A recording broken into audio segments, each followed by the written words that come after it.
Oké, goed. Welkom bij de Q&A met Gilles Laoust en Emmanuel Jespers voor een film Artifacts. We gaan het interview in het Frans doen.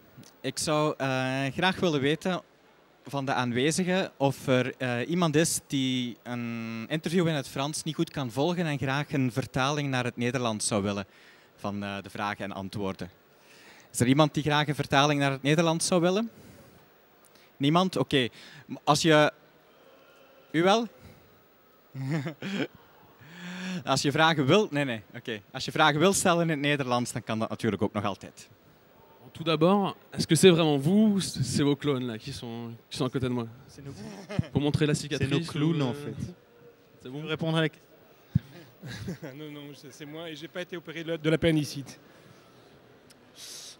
J'ai vu beaucoup de passages qui me faisaient penser à Body Snatchers. Est-ce que ça vous a influencé pour le film de l'invasion des profanateurs des sépultures en français ou pas du tout? Je ne sais pas si toi tu as une meilleure réponse que moi, mais je pense qu'il y a... Alors vas-y. Non, oui, évidemment, les Body Snatchers, c'est une influence et c'est aussi une volonté de faire un hommage un peu à ce genre de film-là. C'est clair que le thème du double et du double maléfique, machin, a déjà été traité 3000 fois. Et ce qu'on voulait faire, c'était traiter ça dans une optique de film à l'arraché, avec très peu de budget, tourné très très vite. Et on s'était dit que c'était une chouette occasion de faire un peu hommage à ce genre de cinéma. En parlant de peu de budget et de tourner très très vite, on sait que vous aimez ça. Est-ce que c'est pour vous un challenge ou vous préférez travailler sous pression? C'est un peu les deux, parce qu'au départ, il n'y a pas d'argent, tout simplement. Il n'y a pas de commission du film pour ce film-ci. Il y a tout simplement parce qu'on n'a pas le temps de faire une demande, puisque l'idée est arrivée en janvier pour un film qui devait être terminé en mai. Donc on n'avait pas le temps de rentrer une demande. On l'a fait d'une manière un peu à l'arrache, pour cette raison-là. Mais c'est vrai qu'une fois qu'on se dit on va le faire à l'arrache, ça génère aussi une manière de travailler qui est en soi assez grisante et qui permet de trouver des solutions à des problèmes de manière un peu novatrice. Voilà. En parlant de la coproduction belgo-belge, vous pouvez me parler de la production, comment elle s'est effectuée ou comment vous avez trouvé vos fonds? Comment ça s'est passé sur ce Exactement, film-ci? ouais. C'est-à-dire qu'en fait, on a, comme disait Manu, c'était un peu particulier la façon dont on a lancé ce projet, dans le sens où en janvier 2007, on a décidé de produire un film qu'on pensait terminer en mai. Et donc, on n'avait pas le scénario, on n'avait pas d'idée, on n'avait pas d'argent, on n'avait pas d'équipe, on n'avait pas d'acteurs.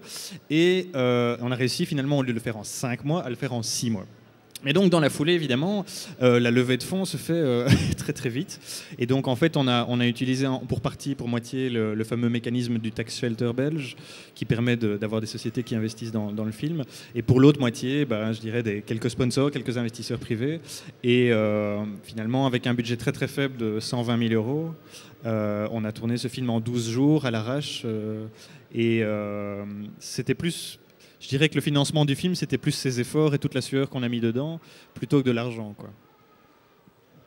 Et au niveau de l'organisation, en fait, ce qu'on faisait, c'est que d'habitude, en fait, lorsque tu travailles sur un film, tu mets les étapes les unes derrière les autres. C'est-à-dire que tu écris un scénario, tu cherches des fonds, tu commences à faire des repérages, tu fais du casting, tu fais la préparation avec les comédiens, etc. Et tu cherches l'équipe. Ici, comme on n'avait qu'un seul mois, l'idée, c'était de faire tout en parallèle. C'est un peu spécial, je ne sais pas si c'est répétable, mais en tout cas on a réussi à le faire comme ça. Pendant que le scénario s'écrivait, en fait on allait en même temps faire le casting. Ce qui avait un effet un peu comique auprès des casting managers, puisqu'on arrivait à Londres avec pas de scénario. Donc ils étaient très intrigués et donc on leur racontait, on leur pitchait l'histoire et on avait écrit l'une ou l'autre scène. En fait, bon, on avait quand même un synopsis, mais on a écrit...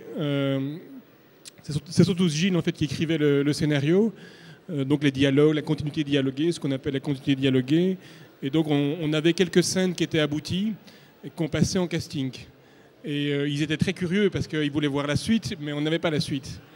Et cette opération s'est répétée à tous les niveaux, c'est-à-dire non seulement au niveau du casting, mais également au niveau des repérages.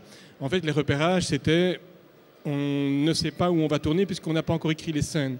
Donc on a essayé de trouver des concepts qui fassent que dans un rayon le plus petit possible de kilomètres, on puisse trouver un maximum de décors. Et c'est comme ça qu'on a travaillé. Également pour l'équipe technique. L'équipe technique était bookée sans savoir exactement quel serait le scénario. Et on travaillait, en fait, toutes les étapes qui se font d'habitude séparément et de manière, l'une derrière l'autre, se faisaient en fait cette fois-ci en parallèle. C'est comme ça qu'en 1 mois et demi, on a pu préparer le film. Il y a aussi des, comment dire, trucs artistiques que vous utilisez pour réaliser ce film pour aussi peu d'argent. Parce que d'abord, vous choisissez de faire un film pour 100 000 € et puis vous choisissez de faire un film de science-fiction qui demande des scènes d'action et des effets spéciaux en plus. Je prends un exemple du début du film où je crois que le personnage de Brenda doit tomber d'un building, mais vous ne montrez pas vraiment la chute. C'est plutôt un truc de caméra, un truc de montage. Expliquons-nous un peu de toutes ces méthodes artistiques, si vous voulez, que vous avez utilisées. Mais en fait, je dirais qu'à partir du moment où on n'a pas beaucoup de budget, on a un scénario de thriller de science-fiction, c'est clair qu'au plus on montre, au plus on se tire une balle dans le pied, parce qu'on n'a pas beaucoup d'argent, et donc on ne peut pas s'entourer d'effets spéciaux, s'entourer d'un cascadeur qui va tomber d'un toit, des choses comme ça.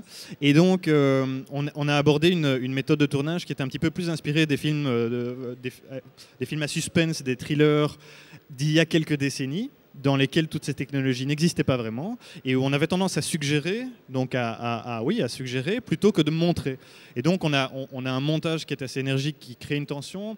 On a en effet des trucs de montage qui permettent de ne pas voir la chute, de ne pas voir tel ou tel élément. Et c'est une façon vraiment de plonger, je veux dire, le spectateur dans une atmosphère qui fait qu'il comprend émotionnellement l'effet désiré, mais sans avoir un truc explicite, quoi. C'est quelque chose qu'on a fait pour la fin du film aussi. Plutôt que finalement d'avoir une explication et de dire c'est les aliens ou c'est le gouvernement ou c'est ceci, cela, on a une fin qui est ouverte. Mais je dirais que si on avait voulu avoir une fin fermée en disant c'est telle ou telle explication spécifique, on aurait dû un peu, comme dans un film de science-fiction à gros budget, avoir un moment une soucoupe volante qui arrive ou un complot gouvernemental ou que sais-je, et clairement on n'a pas l'argent pour le faire. Et donc dans tout le film, on a cette logique finalement de toujours suggérer et de jamais vraiment montrer les choses. C'est très angoissant, c'est ce qu'on espère. Ce que vous faites aussi, c'est d'utiliser beaucoup de close-ups ou moins shots. C'est vrai. J'imagine que les acteurs étaient contents avec ça. Tu veux dire... leur visage est toujours là, grand sur l'écran. Oui. Leurs émotions sont complètement visibles parce que la caméra est toujours très proche. Oui, tout à fait. Mais ça, je veux dire, il y a un aspect technique là-dedans qui est clair que quand on tourne en lieu réel, c'est des décors réels, c'est pas des studios. Les master shots super larges, on peut pas vraiment se les permettre. Et par ailleurs, on se base plus sur une approche vraiment émotionnelle. Et donc finalement, ce qui compte, c'est d'être tout le temps sur le visage de Kate, sur le visage de Mike, pour voir ce que eux ressentent et pour qu'au lieu de vivre le film de manière film d'action, on va plutôt le vivre de manière émotionnelle en étant tout le temps sur eux, quoi. Et ça marche mieux si vous avez des bons acteurs. Et je crois que Mary Stockley a vraiment délivré une bonne performance. D'accord. Est-ce qu'elle était immédiatement prête pour faire le film avec vous? Comment vous l'avez contacté, trouvé? Oui, en fait, on a fait une recherche de casting manager d'abord. On a eu un peu de mal au début, justement, parce qu'on n'avait pas de scénario. Mais on a fini par trouver une casting manager qui s'appelle Urvashi Chant, à Londres, qui a accepté. Et en fait, ça, c'est quand même une bonne surprise. C'est qu'avec le peu d'éléments qu'on avait, l'intrigue générale a tout de suite plu aux acteurs. Donc, on n'a eu en fait aucun mal à intéresser, en tout cas, des acteurs. Bon, après ça, il fallait un peu donner des garanties qu'on pouvait réaliser aussi. Donc, moi, j'avais aussi quelques films. Donc, il y avait Gilles qui avait réalisé déjà 2 longs métrages.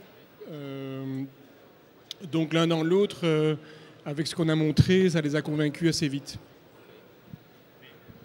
Ouais, je dirais que dans ce genre de cas-là, quand on n'a pas beaucoup d'argent et quand on n'a pas forcément on n'a pas 10 films derrière soi pour montrer ce qu'on a fait, et qu'on s'adresse à des acteurs qui sont anglais, c'est quand même un marché très différent. Je veux dire, il y a énormément de films qui se tournent là-bas, de pubs, de séries télé, de pièces de théâtre, de musicals, etc. Et donc ces acteurs sont très sollicités et a priori sont très chers. Et donc finalement, la seule chose qu'on peut faire pour les convaincre, c'est en effet de montrer ce qu'on avait fait. Je pense que mes longs métrages, les courts métrages de Manu faisaient un tout qui était vraiment qui était chouette. Et le scénar, l'originalité, avoir une approche qui est un peu un peu casse-cou, comme ça, un peu folle de faire un film en 12 jours. C'est ça qui finalement pousse les acteurs à pas trop regarder leur chèque et à se dire allez, je joue avec et je me lance dedans. Et Mary était, je veux dire, Mary, c'est une actrice qu'il faut pas monter. Je veux dire, au montage, tu peux prendre n'importe quelle prise, elle est bonne. Tu dois juste choisir. Il y a pas de c'est vraiment un jeu très très réaliste. C'est aussi pour ça qu'on l'a choisi, c'est parce qu'on s'est dit on est vraiment dans le film avec elle, quoi. Et c'est un atout. C'est clair que si l'actrice avait été trop théâtrale ou n'avait pas été si émotionnelle, je pense qu'on rentre pas dans le film et ça fout tout en l'air, évidemment. Et puis il y a aussi un aspect qui est assez amusant avec les Anglais, mais je pense que c'est aussi avec les Américains, c'est que dès que tu viens avec quelque chose qui est un peu hors des sentiers battus, comme le fait justement de faire un film avec quasiment rien, dans un délai qui est très rapide, avec de la conviction, en fait tu arrives à convaincre des gens assez vite. C'est une dynamique en fait qui est un peu différente de celle d'ici, où c'est vrai qu'on demande beaucoup plus de garanties en Belgique pour s'impliquer financièrement au niveau du jeu. Tu ne trouves pas facilement un producteur en Belgique sur un scénario qui n'est pas abouti, par exemple. Mais là-bas, aussi bien au niveau du casting qu'au niveau allez, oui, c'est vrai que l'Angleterre, c'était essentiellement le casting, mais tu as un intérêt réel en fait des gens dès que tu viens avec quelque chose d'un peu fou, qui sort des sentiers battus, qui est fait dans un temps record. Automatiquement, ça les intrigue. Et je pense que ça a joué également sur le fait que Mary a trouvé l'idée intéressante. Il faut dire aussi, je pense qu'on n'aurait pas eu Mary pour un mois de tournage. Donc ce qui a convaincu Mary et qui a convaincu les autres acteurs anglais, c'est qu'on avait très très peu de jours avec eux. Je pense que Mary, il était là 10 jours. Voilà, elle était là 2 semaines. Les autres acteurs, pour la plupart, venaient 2 jours. Je crois que Félix venait, donc Mike venait 1 semaine à peu près. Donc ce sont des laps de temps qui sont très courts et c'est plus facile à caser dans l'agenda. Est-ce qu'il y a des questions dans le public ou... Oui. Quoi? C'est qui? Ah. Le micro arrive. Bonjour, voilà, c'est une question pour Monsieur Daoust. Voilà, en fait, il y a quelques années de ça, il y a eu vous avez organisé 2 concours qui étaient très intéressants, qui s'appelaient CineQuest, 2 années de suite. Et c'était pour savoir un petit peu où en était l'évolution du projet, quand les films étaient programmés à la sortie, ou s'ils étaient programmés encore à la sortie. Eh bien, comme tu dois le savoir, le concours CineQuest a été abandonné il y a déjà quelques mois, peut-être 1 an, quelque chose comme ça. L'objectif du concours, pour rappeler ça en 30 secondes, comme ça les gens savent, c'était la promotion des jeunes talents à travers un concours de scénario de réalisation. dont l'objectif était d'aider, on va dire, les jeunes réalisateurs et les jeunes scénaristes à produire leur premier long métrage. Et on s'est très très vite rendu compte qu'en fait c'est extrêmement difficile, évidemment, surtout avec des gens très très jeunes. Nous aussi, on était très très jeunes. Il n'y avait pas une personne dans les lauréats et dans les producteurs qui avait plus de 25 ans. Okay, c'était très difficile de s'entendre et c'était très difficile de financer les films. Et donc je dirais que, hormis certaines différences créatives qui faisaient qu'on n'a pas réussi à s'entendre sur un scénario de version finale, etc., ça a posé pas mal de problèmes. Et donc, on s'est rendu compte qu'à un certain moment, il valait mieux se dire que ça avait été un beau coup de promo pour les lauréats et de se dire qu'on allait leur rendre leur projet et qu'ils allaient pouvoir en faire ce qu'ils veulent. Et jusqu'à présent, ces projets n'ont pas démarré ailleurs. Donc, je pense que ça appuie un peu le doigt sur le fait qu'on aurait peut-être mieux fait, enfin, ils auraient peut-être mieux fait d'accepter aussi de retravailler un petit peu les projets. Et je pense que c'est là que ça a coincé. C'est-à-dire qu'on aurait pu porter ça un peu plus à bien. Mais voilà, je pense que c'était quand même une belle promotion, une belle aventure. Et puis peut-être qu'on le refera à l'avenir, sous des jours meilleurs. Il faut savoir qu'en Belgique, c'est extrêmement difficile de faire un film. Et c'est pas pour rien qu'on fait un film comme Artefact avec très très peu d'argent. Et c'est pas facile. Je veux dire, on a passé des mois très très difficiles et très chargés. Et donc, c'est une aventure qu'il faut se préparer, quoi. C'est pas facile. On peut en parler plus tard si tu veux. Encore quelqu'un? Oui, moi j'ai une question par rapport au départ du film, du scénario.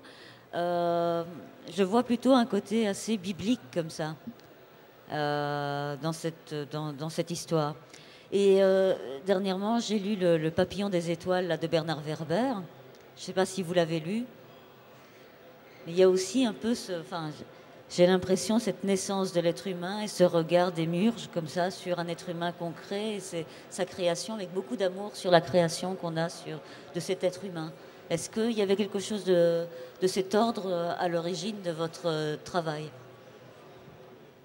C'est-à-dire que je pense que ce qu'on a voulu faire en tout cas, et je pense que la fin ouverte du film et pas mal d'éléments qui sont très ouverts dans le film, ce qu'on a voulu faire, c'est faire un film qui peut être lu comme un simple thriller de science-fiction, un film de survie, quoi. Et aussi avoir une deuxième lecture qui peut être plus métaphysique ou philosophique sur en effet ce genre de thème-là. Mais on n'a pas voulu vraiment insister là-dessus. Et c'est vrai que... Ça vous est passé par l'esprit?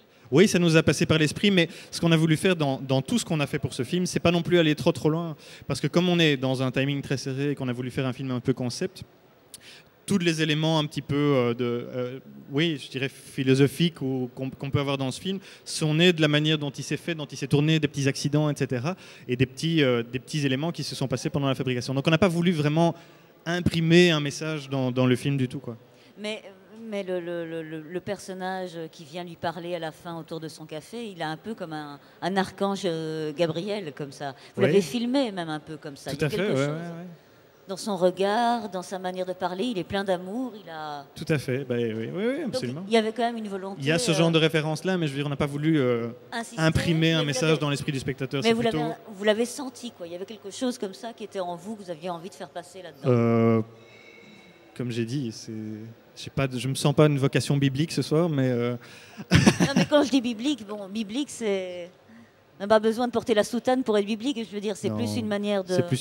ce sont des éléments un peu symboliques, mais qui sont pas... qui sont passés en tous les cas. Qui sont pas forcément voulus de manière... je veux dire, je m'en sors pas très bien dans ma réponse. Non, mais je pense qu'il suffirait de dire que c'est son ex.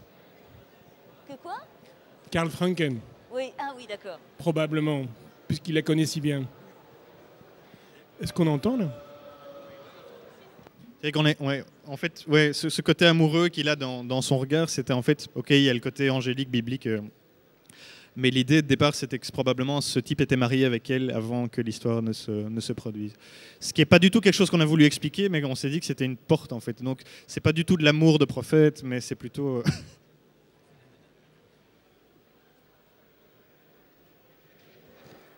Encore une question? Bonjour, allô? Oui, bonjour. Voilà, vous avez la réputation de promettre beaucoup de choses, mais ne rien faire. Je pense à CineQuest, par exemple, qui n'a rien donné et de sur le compte des auteurs, et je trouve ça un peu lourd. Vous avez promis aussi plein de choses concernant l'association du 8e jour de Pascal Duquesne. Donc moi, je voudrais savoir qu'est-ce que vous leur avez fait directement. Et je voudrais savoir aussi, puisque vous avez la réputation de faire des contrats très puant, est-ce que Emmanuel Jesper a eu un bon contrat conforme aux réglementations? Et encore une chose, est-ce que vous avez pu payer les gens sur ce film? Je vais juste répondre en ce qui me concerne. J'ai eu un bon contrat avec Gilles. Je pense que les questions sont assez dirigées. Et on prononce souvent le mot réputation. J'aime bien ce mot-là. Je pense que le CineQuest, on en a parlé il y a 5 minutes, mais je pense que c'est quelque chose dont on peut éventuellement discuter par la suite, si tu veux, parce que ce n'est pas forcément le sujet du Q&A ici. Je pense qu'il faut quand même se rendre compte un tout petit peu, je pense, que le cinéma en Belgique, c'est quand même pas extrêmement facile à faire. Et que donc, dans ce contexte-là, il y a une grande part de débrouille. Et ce film-ci, je ne sais pas si vous étiez dans la salle, mais ce film-ci est un petit peu une démonstration de ça. Et je pense qu'hormis ça, est-ce qu'on peut payer ce serait bien d'écouter ma réponse quand on a des questions comme ça aussi, éventuellement. Je pense que ce genre de film-là, quand on a un budget de 120 000 €, il est clair que les cachets sont évidemment pas mirobolants pour personne, ni pour nous, ni pour les autres, mais c'est un peu logique. Et je dirais que sur une période de 2 semaines, sur un tournage de 2 semaines, on a essayé d'aménager les choses pour que chacun soit payé correctement, en fonction du temps qu'il a passé et de l'implication qu'il a eue. Et pour qu'évidemment ce soit viable pour nous aussi au niveau du film. Donc c'est un petit peu comme ça que ça s'est passé. Et je pense qu'il n'y a personne qui s'en est vraiment plaint. Voilà. Je rajoute juste un élément, parce que bon, moi je ne suis pas Title Film, je n'appartiens pas à Title Film, mais j'étais en charge du budget qu'on avait. Donc je veux dire, c'est moi qui profilais, si tu veux, les salaires des gens, Et évidemment, ça se faisait en accord tous les deux ensemble, mais j'étais là derrière les contrats de chacun. Je faisais signer les contrats.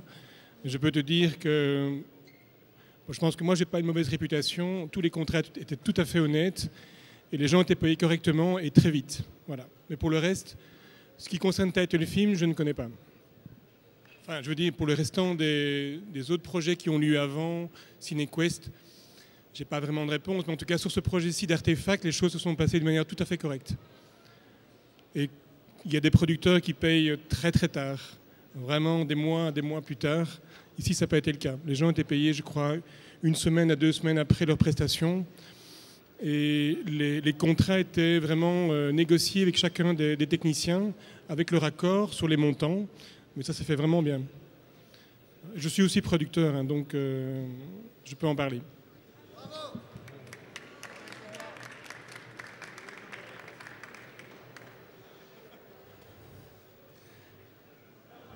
Voilà, bonjour. Moi, je voudrais répondre aussi au monsieur qui a posé une question à Gilles. Monsieur? Monsieur? Ici. Voilà. Moi, je m'appelle Paul Legrand et je suis producteur associé de ce film. Il faut savoir que c'est vrai que quand on est arrivé et qu'on a vu le projet du film, Artefact, moi, ce qui m'a plu dans cette histoire, c'est qu'on a voulu avoir une dimension internationale pour un film belge. Et c'est ce qui est en train de se passer pour le moment, puisque ce film va à trouver des distributeurs pour le monde entier, à la fois pour les États-Unis et le Canada. Et je pense qu'il y a un moment donné, si la Belgique, petite Belgique comme on arrive à faire, avec des gens de talent, des choses qui sont grandes et qui arrivent à dépasser les frontières et être également une sorte de porte-drapeau par rapport au cinéma belge, je pense que c'est pas plus mal. Et ça, là-dessus, il faut absolument arriver à motiver les gens. Et attention, je suis coproducteur, je ne l'ai pas fait en tech shelter, quoi. Je l'ai fait vraiment en production. Et c'est cet aspect-là qui, moi, m'a absolument fait kiffer. Et je pense que si chacun avait un petit peu, excusez-moi mes 2 couilles, à prendre en main et à investir dans le cinéma belge pour que, justement, ce cinéma belge rayonne sur un marché international, je pense que ça serait bien.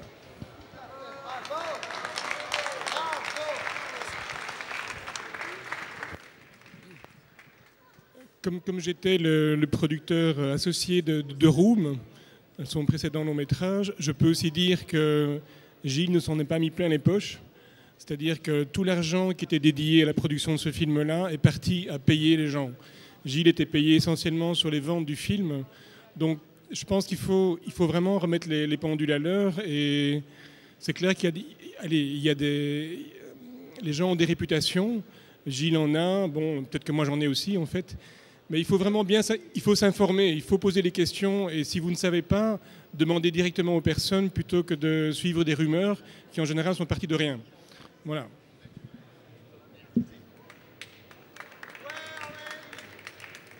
Plus autre question, des sympas cette fois, je sais pas. Peut-être une question s'il ne s'agit pas de l'argent. Moi,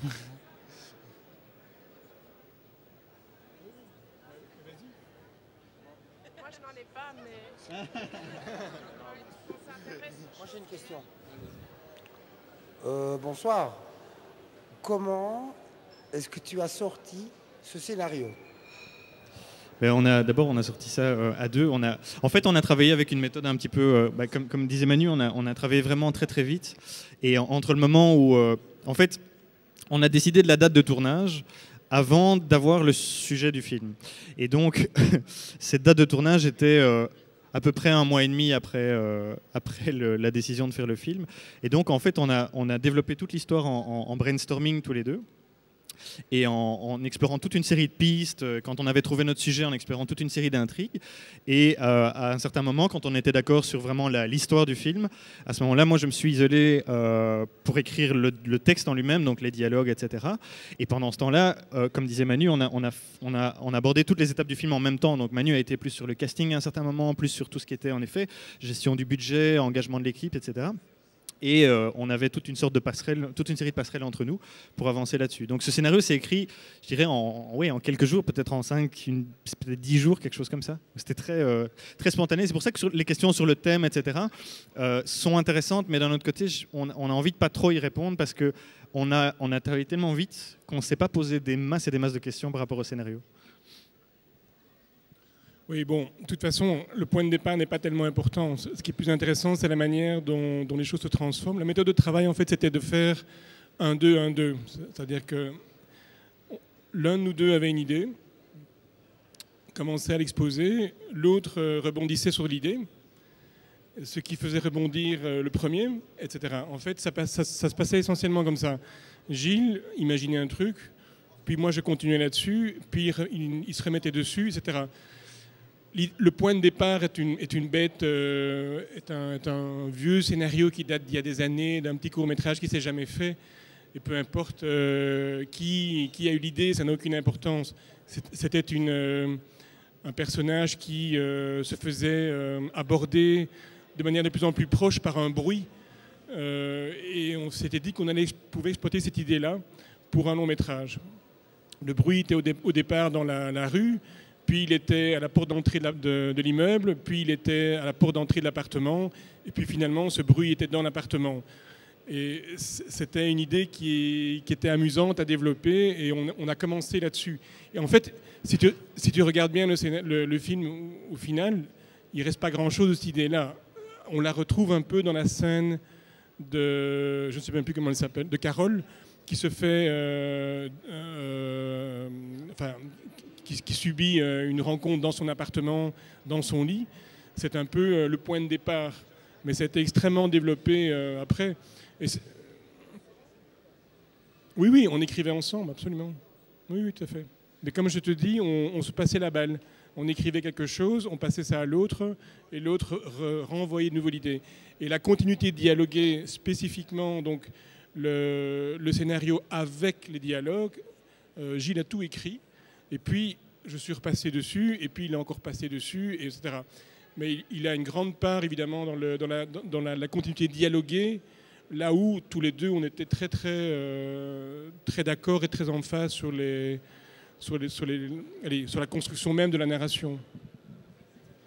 Vous avez aussi réalisé le film ensemble. C'est un peu la mode presque aujourd'hui d'avoir des duos de réalisateurs. On a The Pang Brothers, on a The Coen Brothers. Comment ça se fait? Il a la caméra, tu prends la caméra, il reprend la caméra, non?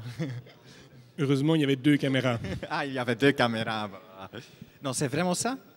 Non, ça c'est... Ouais, en fait, non. C'est vrai qu'on a tourné à 2 caméras, mais ce qu'on faisait, c'est qu'on essayait de se répartir vraiment les tâches. Donc on en parlait avant, et je dirais que grosso modo, moi j'étais plus, on va dire, sur le look du film, donc travailler avec la caméra, etc. Sur le look du film. Et Manu était un peu plus sur les acteurs pendant la préparation des scènes. Et au moment où on commençait à tourner les scènes, on inversait un petit peu les rôles et chacun faisait les commentaires sur le travail de l'autre, tout en évidemment en ayant préparé ça.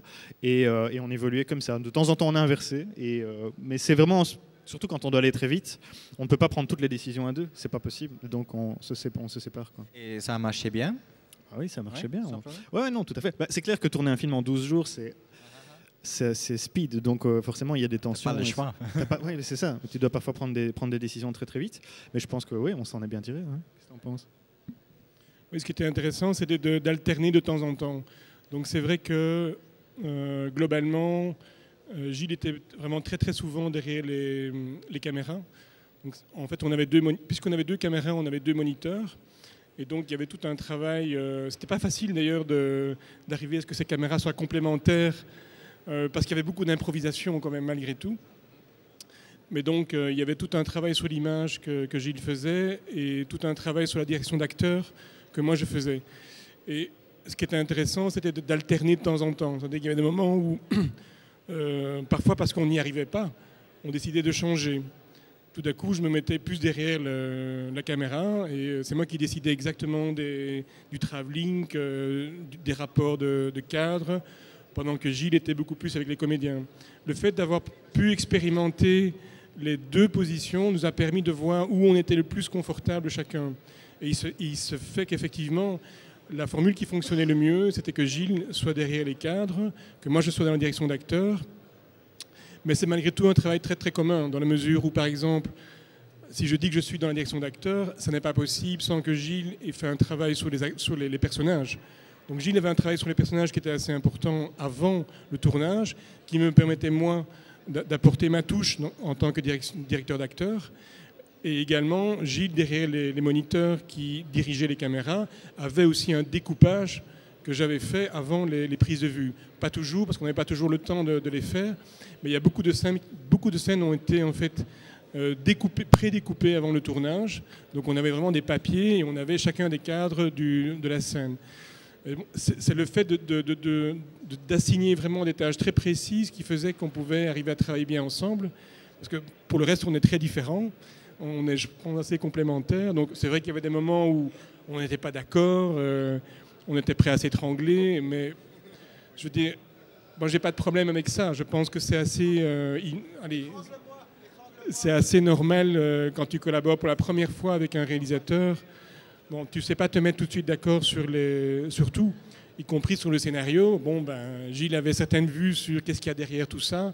Finalement, moi j'avais une autre vision, tu vois, j'imaginais autre chose. Ce qu'il y avait derrière cette réalité-là, c'était autre chose. Mais ça n'a aucune importance, parce que finalement, il faut faire des choix. Et le fait d'avoir un timing qui était très serré, heureusement, nous permettait de faire ces choix rapidement.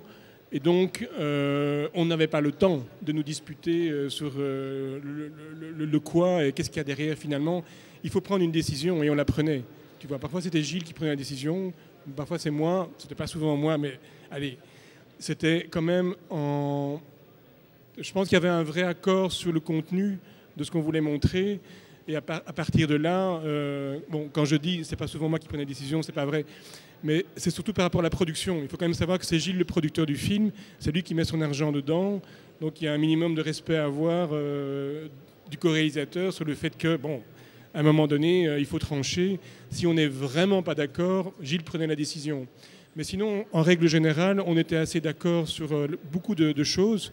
Et quand on n'était pas d'accord, on discutait, on tombait d'accord sur quelque chose. Je ne sais pas si ça répond à ta question. C'est pas évident de travailler en co-réalisation. Donc, ça a l'air d'être la mode, mais ça demande un travail qui est assez important en amont du tournage. On se connaissait déjà avant. Donc. Encore une question? Oui. Oui, j'ai une question. Alors, on sait tous que l'argent, c'est un peu le nerf de la guerre, quoi. Et donc 120 000 euros, c'est quand même pas mal pour un budget, surtout en Belgique, quoi. Je trouve que c'est pas négligeable, quoi. Alors je voudrais savoir comment vous avez produit comment vous avez trouvé 20 000 euros en fait. Ben, comme je le disais tout à l'heure, en fait, on a levé la moitié du budget du film avec le. Ouais. On a levé la moitié du budget du film avec le fameux tax shelter dont on parle beaucoup, qui permet en fait à des sociétés d'investir dans le cinéma belge en ayant une exonération fiscale. Donc pour eux, c'est moins risqué. C'est un peu comme du sponsoring si je veux vraiment raccourcir. Et pour nous, ça nous permet vraiment de lever de l'argent plus facilement. C'est limité à la moitié du budget du film. Et donc, pour le reste, on a eu des investisseurs directs à qui on a expliqué notre concept, à qui on a expliqué, je dirais, la manière de produire le scénario, la façon dont on allait le tourner, et qui ont décidé d'investir des petits montants sur le film. Et donc, je dirais que les 60 000 euros manquants, on va dire, ont été trouvés avec plusieurs partenaires, je pense 5 ou 6, qui chacun ont mis 10 000 euros. Et au finish, on a monté le film comme ça. Mais 120 000 euros, tu disais que ça avait l'air d'être beaucoup d'argent, mais c'est vrai. Mais on dit généralement que ce genre de budget-là, c'est un budget d'un court-métrage bien financé. Et donc, c'est vrai que c'est ce qu'on dit toujours, c'est beaucoup d'argent et c'est très peu pour faire un film.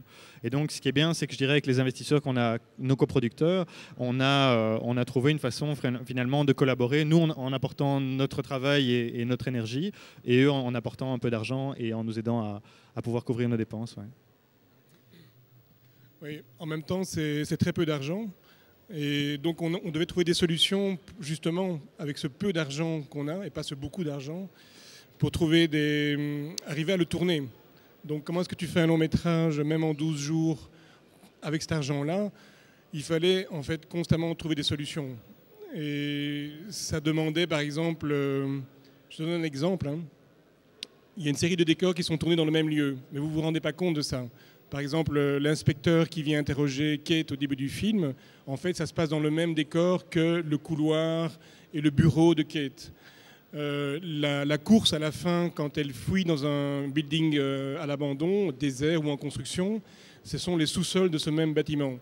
En fait, il y a énormément de scènes qui sont tournées dans les mêmes lieux pour rationaliser le tournage de manière à aller vite. Et tu sais que quand on va vite, bon, évidemment, tu ne dois pas dépenser beaucoup d'argent. C'est pour ça qu'on a pu faire le film en 12 jours. L'autre aspect, c'est qu'on choisissait d'office des lieux dans lesquels il ne faut pas payer.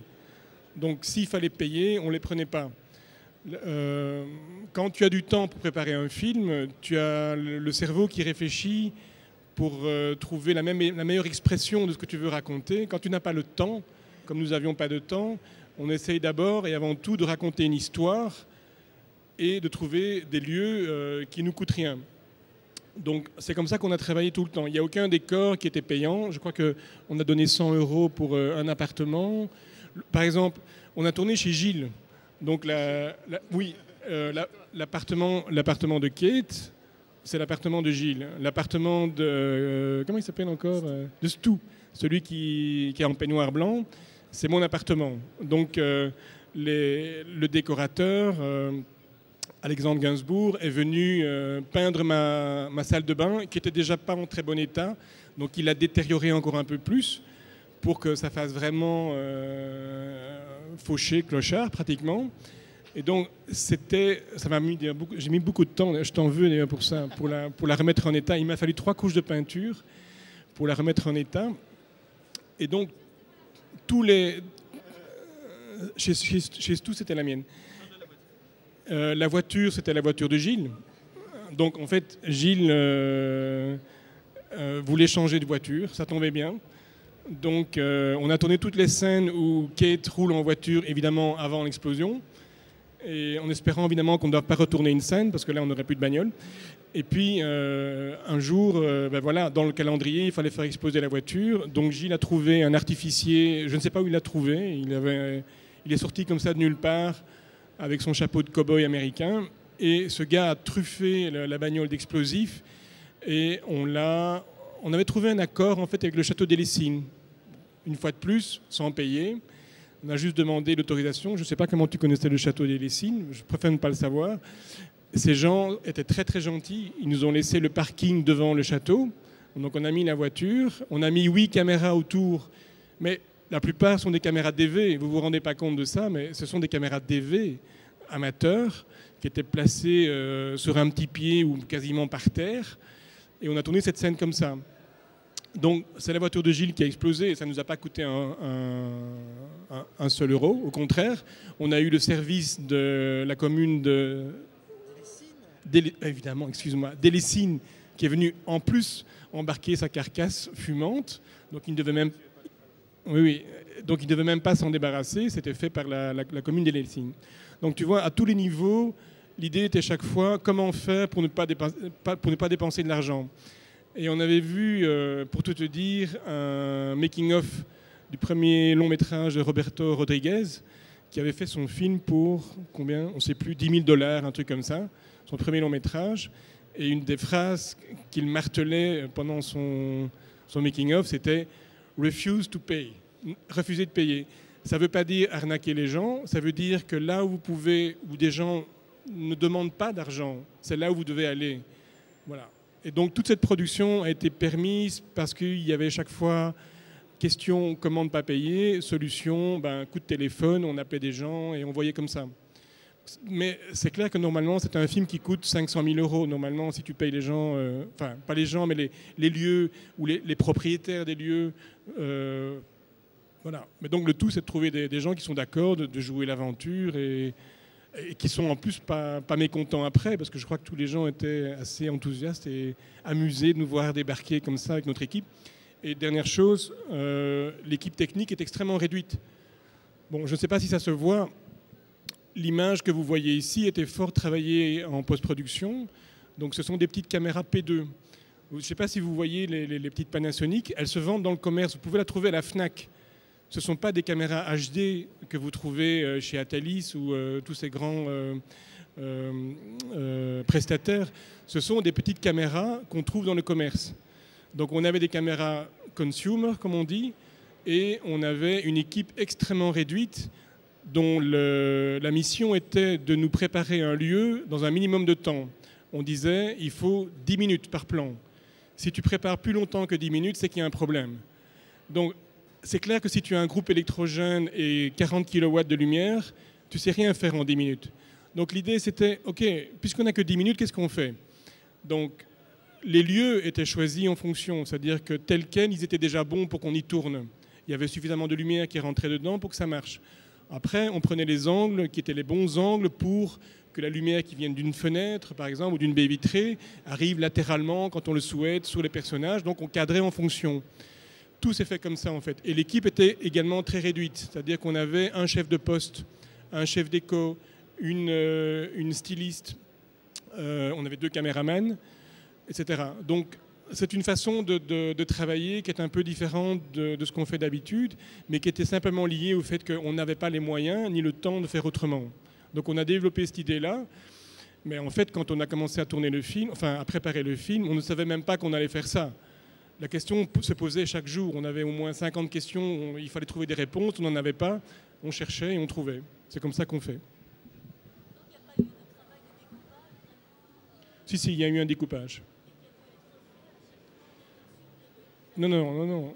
Oui, quelque part. Mais en fait, le découpage était fait d'abord sans les lieux. Donc, je dirais que c'est un découpage idéal, si on avait les lieux qu'on veut. Et ensuite, en fonction des repérages qu'on avait, on adaptait, si tu veux, le découpage au lieu. Ce qui nous permettait d'aller très très vite. Puisque finalement, la seule chose qu'il faut rajouter, c'est qu'est-ce qu'on voit du décor derrière les personnages. Mais tu sais qu'un découpage, c'est essentiellement les personnages. C'est surtout ça qui est important dans un découpage. Donc en fait, les 3/4 du boulot étaient faits. Encore quelqu'un? Monsieur attend déjà longtemps. J'ai une petite question très rapide. Je voudrais surtout savoir si c'est juste une première collaboration, si on peut s'attendre à d'autres collaborations entre vous, vu que bon, le résultat est vachement bien et apparemment vous êtes complémentaires. Donc, on avait déjà un peu travaillé ensemble, mais pas en tant que co-réalisateur. Donc en fait, on avait travaillé ensemble sur The Room, mon dernier long métrage, enfin mon deuxième, et sur le Personal Spectator qui était l'avant-dernier court-métrage de Manu. Donc moi j'avais donné un tout petit coup de main sur le court-métrage mais vraiment pas grand-chose, et Manu avait fait la direction de production sur The Room, et donc on avait déjà commencé à collaborer, je dirais, en ayant chaque fois soit l'un la casquette producteur, soit l'un la casquette réalisateur, et donc séparément. C'est la première fois qu'on a finalement partagé ces 2 casquettes, et ouais, je pense que c'est assez excitant. Je pense qu'on tire aussi pas mal de leçons de ce genre de collaboration, parce que comme on dit, c'est très à la mode de co-réaliser, mais si on en parle, à l'ouverture, il y avait Xavier Palud et David Moreau qui ont réalisé Il y a 2 ans et qui ont réalisé The Eye récemment, et quand on parlait avec eux, on disait aussi que ça leur a mis quand même 2-3 films, pas forcément des longs métrages, mais pour accorder leur violon.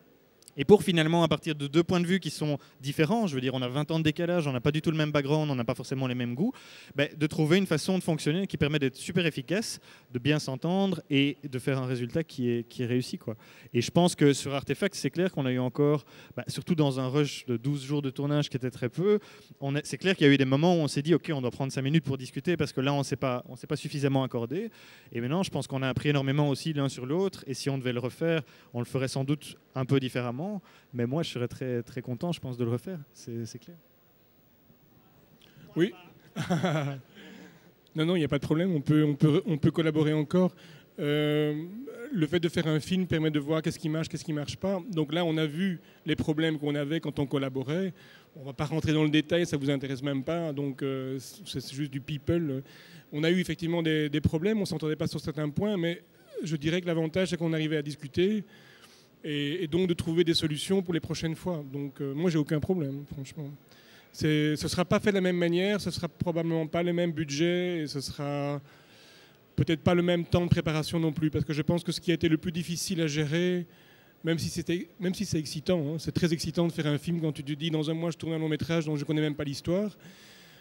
Je pense que la prochaine fois, s'il y a une prochaine fois, il y aura plus de temps de préparation, de manière à ce qu'on sache bien exactement, Gilles et moi, ce qu'on raconte, parce que je crois que c'était les seuls points sur lesquels on n'était pas toujours d'accord. Parfois, on racontait une autre histoire, et même parfois sur le plateau, on se disait, mais attends, mais qu'est-ce que tu racontes? Mais c'est pas ça, mais si, c'est ça. Donc, mais ça, ce sont des choses qui se règlent avec la préparation. Si vous avez, nous, je pense que rien qu'avec 1 mois de plus de préparation, on y arriverait. On s'est dit à la fin du tournage, c'est con, on aurait dû prendre le temps de se parler un peu plus sur certains points, c'est vrai que ça manquait. Voilà. Mais comme je suppose que les frères Cohen aussi, je ne me compare pas à eux, hein, mais je crois que tout le monde, tous ceux qui co-réalisent des films, Voilà, ils ont des moments de divergence et ils essaient de s'entendre. On est adulte, on est responsable.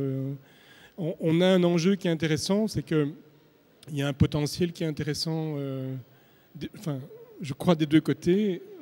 Gilles a une vision sur le cinéma qui est assez particulière et il est assez engagé vraiment à réussir dans le cinéma de genre, et peut-être même plus. Donc c'est quelqu'un qui est très très enthousiaste et qui rentre dedans, qui en veut vraiment, qui a la niaque. Moi je suis un peu plus, allez, on va dire rêveur, je mets plus de temps à préparer. Donc le fait en fait de collaborer tous les deux, on a mis nos points forts ensemble et on a essayé autant que possible de mettre nos défauts de côté. Et je crois que c'est comme ça qu'on peut travailler ensemble. Voilà, juste une petite question concernant l'esthétique de l'artefact. Pourquoi Stargate? Pourquoi Stargate? Non, si, c'est la première fois qu'on cite cette référence. C'est vrai, Stargate. Ah oui, complètement. Ok. Ben, en fait, on est parti... Enfin, c'est fou, c'était le seul à avoir remarqué ça. Non, en fait, on est parti d'un briefing qui était basé sur Alien, en fait. Et surtout l'univers de Giger, donc le créateur d'Alien, mais qui a fait bien plus que ça, évidemment, qui a créé tout un univers à travers des peintures, des sculptures, etc. Et qui est cet univers biomécanique, qui donc sont vraiment, enfin dans l'artefact, je ne sais pas si on voit bien ça dans le film en détail, mais on veut donner ce côté vraiment biomécanique. Donc, est-ce que cet appareil n'aurait pas pu être construit par quelqu'un d'humain, entre guillemets? Il y a des éléments mécaniques, des éléments biologiques, c'est très gluant, etc. Et en fait, le designer, donc Lionel Lee, a fait plusieurs épreuves et on a vraiment beaucoup cherché pour finalement trouver le truc qui était le plus mystérieux et le plus énigmatique et un peu bizarre.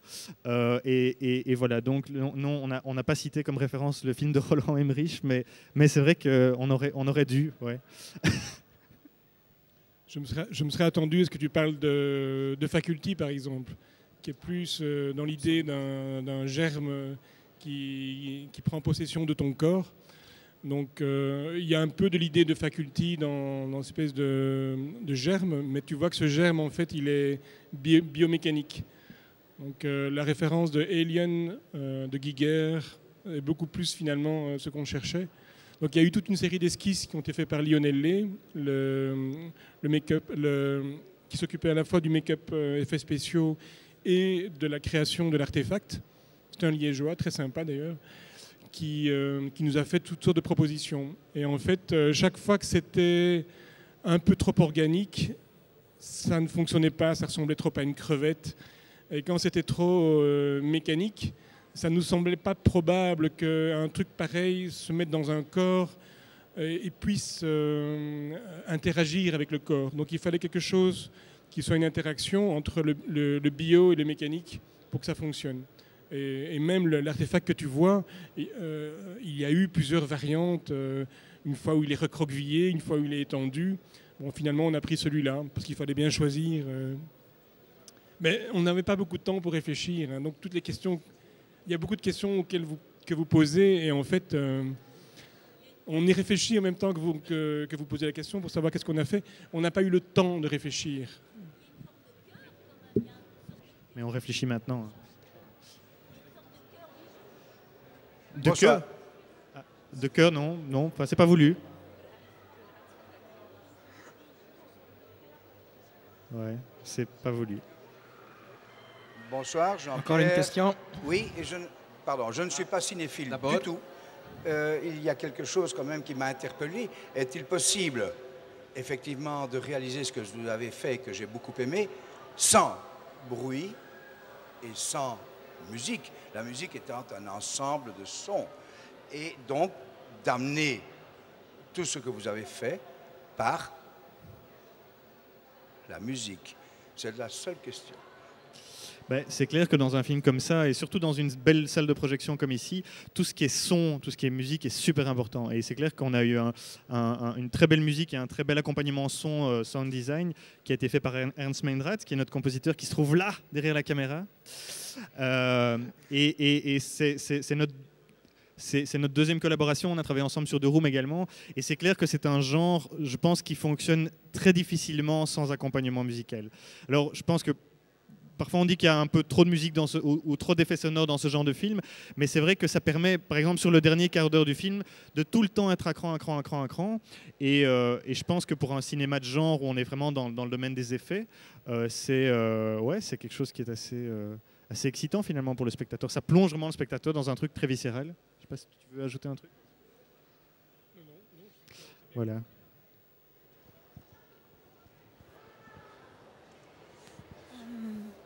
Le film, s'il est réalisé par exemple en allemand, en italien ou en néerlandais, en anglais, ça donne tout à fait une atmosphère différente, un peu à la Hitchcock.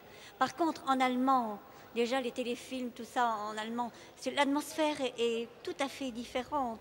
En anglais, ça donne une ambiance tout à fait enveloppante qui est différente. Donc vous gagnez quand même là une atmosphère où on rentre un peu plus dans le film que si ça avait été en allemand ou en néerlandais ou en italien, ça aurait été tout à fait différent, ou en français même.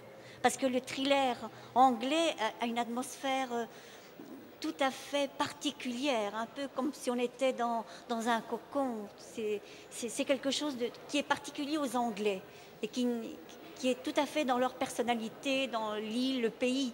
Donc si ça avait été en allemand ou dans une autre langue, parce que chaque pays a sa particularité. Donc si ça avait été en allemand, c'est bon pour certaines scènes ou certains films, comme les films américains, c'est aussi, si ça avait été des Américains, ça aurait été encore autrement. Parce qu'ils n'ont pas ce quelque chose que les Anglais ont, qui est particulier à chaque pays. C'est chaque pays qui apporte sa richesse en fonction. Donc, vous avez gagné beaucoup en choisissant cette langue. Vous l'avez choisi particulièrement pourquoi l'anglais? Pour ça, parce que vous avez senti que ça enveloppait un peu plus le film, qu'on était un peu plus... on rentre directement dans cette atmosphère, dans ce mystère, dans ces sensations. Non, en fait, au départ, on n'a pas choisi d'office l'anglais. Il faut savoir qu'il y a eu un casting au départ qui était imaginé, pourquoi pas en français, qui a eu également des personnages qui ont été castés dans un rôle possible pour le rôle de Kate. Donc, mais très vite, on s'est rendu compte que, vu le peu de temps qu'on avait, il fallait miser tout de suite sur des acteurs, je ne vais pas dire confirmés, enfin oui, ils sont confirmés, évidemment, ils sont très bons, ils sont très professionnels, mais on avait besoin d'aller très très vite au but, on n'avait pas beaucoup de temps, et donc on a choisi l'anglais, d'abord pour cette raison-là, pour la raison aussi très importante du rayonnement international du film en cas de vente. C'est clair qu'un petit film comme ça n'a d'intérêt que s'il se vend. On sait très très bien qu'on n'est pas en train de faire un film qui va aller à la Mostra de Venise. On fait un film qui essaie d'être efficace, qui essaie de se vendre. Donc en ayant la langue anglaise au départ, c'est clair que c'est une carte de visite. Mais l'anglais est une carte de visite aussi pour tous les films. C'est-à-dire qu'il y a une partie subjective dans ce que vous dites, en fait. Je comprends bien ce que vous dites, mais je pense que c'est un peu subjectif. C'est-à-dire que l'anglais, effectivement, est une carte de visite qui permet au public de se dire tout de suite « c'est donc bon », parce que le cinéma américain, le cinéma anglais a une réputation internationale. C'est clair qu'aller voir un film allemand ou un film tchèque demande une démarche plus importante de la part du spectateur. Mais ceci dit, pour faire un bon thriller, ce n'est pas une question de langue, c'est une question d'acteur et c'est une question de scénario. C'est-à-dire que le scénario est ce qu'il est. Je ne vais pas dire qu'il est ceci ou cela, mais il y a un scénario qui est un thriller et il y a des acteurs qui sont très bons. Maintenant, vous pouvez trouver des acteurs qui sont très bons également au Japon, en Corée. Vous avez des films de genre qui sont exceptionnels de ce côté-là, qui vous clouent d'effroi et qui vous glacent sur place. Les acteurs sont extraordinaires. Je ne pense pas que l'anglais soit la langue qui, idéalement, véhicule cette atmosphère enveloppante dont vous parlez. Je pense qu'il y a quelque chose qui est plus de l'ordre de la qualité de jeu. Alors, si vous allez en Angleterre, et c'est ce qu'on a fait, vous avez des écoles de cinéma, enfin, qui sont plus des écoles d'acteurs, des écoles d'acteurs qui sont incroyablement puissantes. C'est-à-dire que les acteurs qui sortent de là sont exceptionnels. Sur un casting, quand vous recevez 15 personnes qui viennent au casting, il y en a 12 que vous pouvez engager directement. J'en parle par connaissance de cause, puisque Personnel Spectateur, mon précédent court-métrage, a été casté en Angleterre. Et sur les 15 personnes qu'on m'amenait, 12 étaient tout de suite engageables pour le rôle. Et dans ces 12 personnes, pratiquement personne n'avait lu la scène avant de venir devant la caméra. Ils tenaient leurs papiers sur les genoux. Moi, j'étais derrière le moniteur de contrôle. Je regardais juste le visage. Je ne savais même pas qu'ils avaient le papier sur leurs genoux. Ces gens donnaient une authenticité aux phrases qu'ils étaient en train de lire pour la première fois, qui vous clouaient sur place. Donc, je pense que l'irradiation, si tu veux, la magie du cinéma anglais et américain vient essentiellement de la qualité des écoles d'acteurs, qui est en fait la tradition de Shakespeare, aussi bien aux États-Unis qu'en Angleterre. La plupart des films américains de très grands budgets, avec de très grands acteurs, vont souvent piocher chez les Anglais une grande partie du casting. Il faut savoir que c'est le cinéma anglais qui apporte vraiment son plus grand lot de talents, de nouveaux talents au cinéma américain. Voilà. Mais je ne pense pas que c'est une question de langue, c'est une question de tradition dans le théâtre et le cinéma. Certainement, mais c'est quand même leur richesse. Et puis, malgré tout, la musicalité de la langue est différente. Les sons arrivent autrement. Oui, c'est sûr, il y a une musicalité de la langue, mais je pense aussi que dans ce genre de cinéma, le thriller, on ne peut pas échapper à la codification d'un genre. Et c'est vrai que le thriller, le fantastique, etc., est un genre qui est extrêmement codifié anglo-saxon. Il n'y a rien à faire quand on voit un thriller français. Ça sonne bizarre. Même s'il est super bon, ça sonne bizarre. Et c'est en partie pour des raisons clairement internationales qu'on a choisi la langue anglaise, mais c'est aussi pour un peu aller dans le sens de cette codification en se disant explorons ça. Et c'est clair, c'est une richesse que la langue anglaise a. Et comme vous dites, chacune a sa particularité. Et il y a des très bons acteurs français. Hein. Cécile de France dans Haute Tension était extraordinaire. Le casting de Haute Tension était extraordinaire. C'est un film, voilà, c'est un thriller français. Et je ne sais pas s'il a beaucoup réussi en France au niveau des ventes, mais en tout cas, c'est un film qui était extrêmement réussi pour ce qu'il avait à dire, à délivrer. Il était parfait. Donc je pense qu'il y a aussi des très très bons acteurs français et belges. Voici quand même la réponse sur la question qu'on vous a posée avant le film. Pourquoi pas utiliser des acteurs belges? Oui. Ok.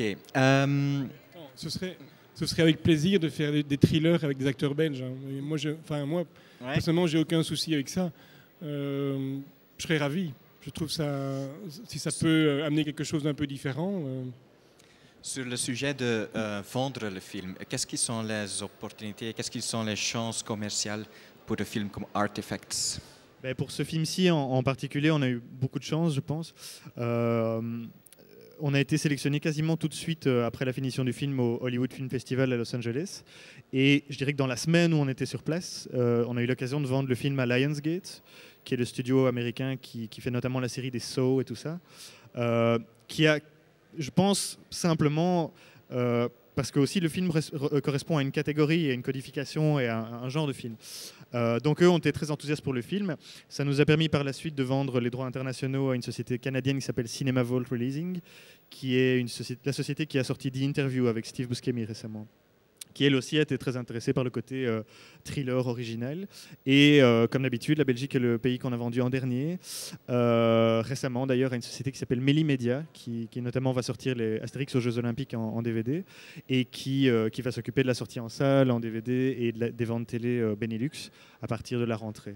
Donc finalement, même si ça prend plusieurs mois, mais c'est un peu normal aussi, on a eu beaucoup de chance avec ce film, et j'espère en tout cas que quand il sortira, il sort aux États-Unis en août, ce sera la première sortie. J'espère que ça va avoir un beau succès. Ouais. Vous allez absolument récupérer vos 100 000 €, non? On verra. Mais dans ce genre d'aventure, c'est pas toujours certain. Ça dépend je dirais d'une partie de la qualité, mais je suis pas là pour parler de la qualité de ce film-ci.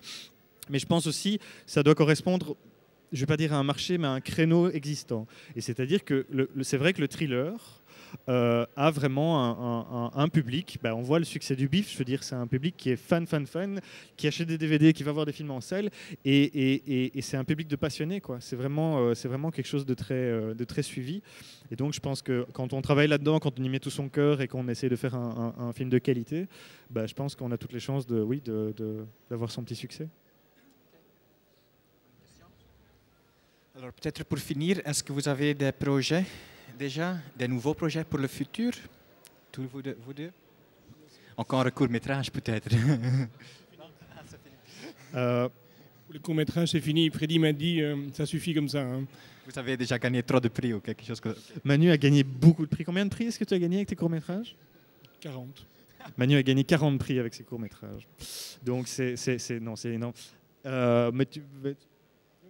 Ok.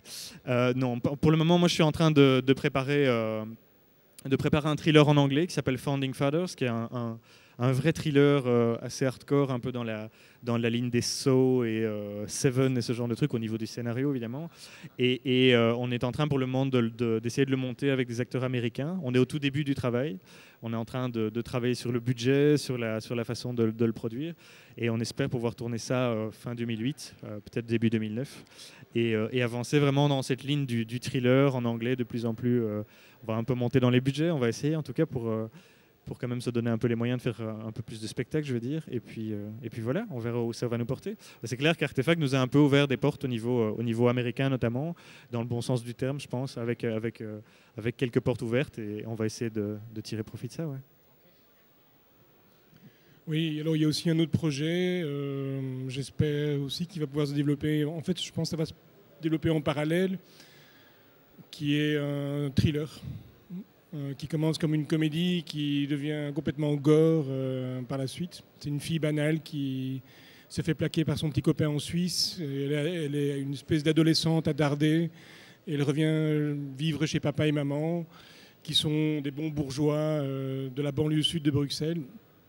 Et cette fille fait la rencontre d'un personnage diabolique dans la cave, qui a juré la perte de la famille et qui lui donne 3 jours pour décimer sa famille. Alors c'est difficile pour elle, d'autant plus que dans 3 jours, c'est la fête des 25 ans de mariage de papa et maman, et qu'ils ont invité 200 personnes, et que donc il y a déjà des tonnelles qui sont en train de se dresser un peu partout dans le jardin. Et donc comment est-ce qu'elle va arriver ou ne pas arriver soit à décimer sa famille, soit à se débarrasser du personnage diabolique. C'est le thème du film.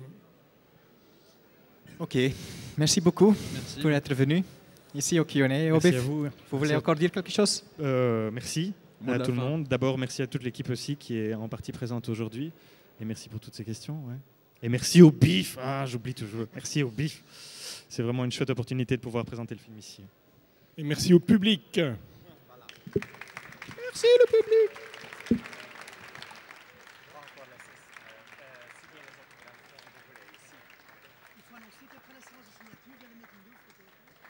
Oui, et on va juste pour dire, sur les écrans, donc cet écran-ci et les écrans derrière, les 6 écrans derrière, on va projeter à partir de maintenant le making-of du film, qui est un 52 minutes, qui raconte vraiment de A à Z du scénario, au financement, au scénario, etc., jusqu'à la finition du film. Donc, s'il y a une question écart à laquelle on n'a pas encore répondu, la réponse se trouve dans le making-of.